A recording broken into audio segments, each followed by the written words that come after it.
Hi, this is Charles Kelly. One of the most famous actors in the world ever of all time was Charlie Chaplin. You remember the guy with the bowler hat and the stick? Now, some of the younger ones might say, who's Charlie Chaplin? But this guy was one of the biggest stars ever, and he's still remembered around the world today, even though he's dead years ago and his career was mostly in silent movies.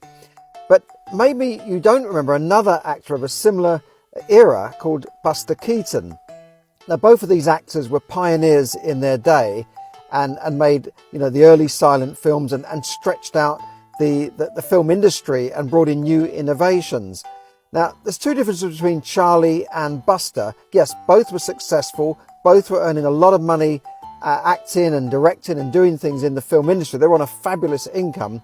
But one of them died almost broke and worked up until his death doing jobs he didn't want to do, while the other one went on to become fabulously rich. Now, I don't know if you know which one of the two I'm talking about, but Buster Keaton was a pioneer in his day, but he always worked for the studio. He always worked for somebody else. He never had control of his or ownership of his work and his rights. So he ended up getting fired by studios and couldn't do what he wanted to do, and he was under contract all the time. And he ended up his career kind of doing all sorts of work, TV work even, that he didn't really want to do, just to make ends meet. Now, Charlie Chaplin, on the other hand, started his career in 1914, but in 1918 he formed a company called United Artists with three other big-time actors: Douglas Fairbanks, Mary Pickford, D.W. Griffiths, the director, and they formed this their own studio, their own distribution company. Now, this was unheard of in those days when most actors were working on a contract. I mean, nowadays it's a bit more common. You hear about Steven Spielberg, and that's when George Lucas and these sorts of people. But in those days, 100 years ago, it wasn't that common. So they formed their own studio, and this is why Charlie Chaplin retained control of his work, retained ownership, and went on to make a fortune. When he died, he was worth $100 million, which is nearly $500 million in today's money.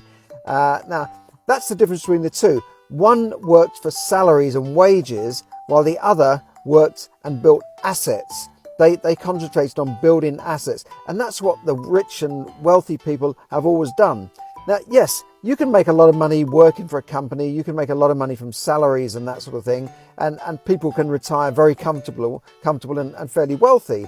Yes, but not everyone is in that position, because most people go through life earning just enough salary to make ends meet. They're just above broke, as the old JOB, job stands for just above broke, just over broke, I mean. And that's the way they go throughout their lives, and usually end up struggling on a pension, just about barely making ends meet.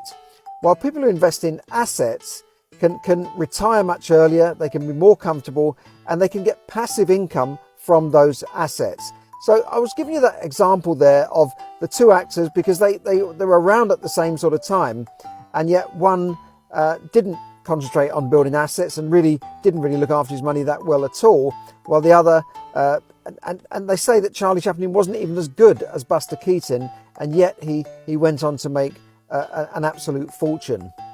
So that's today's little tip, really, is to build assets. Concentrate on building assets rather than just working for wages. It doesn't mean you have to give up your job tomorrow.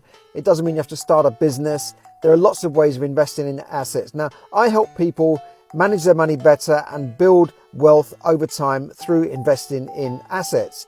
Now, I have a free webinar. It's on this Wednesday. Now, if you're not seeing this until maybe after this Wednesday, then there'll be another one coming up. So do register in the link below. But I've got a free webinar, the 3 steps to financial success, money management, and building real wealth in order to become financially free. It's on this Wednesday at 8 p.m. So do register on the link below, and I will see you there. Thanks a lot.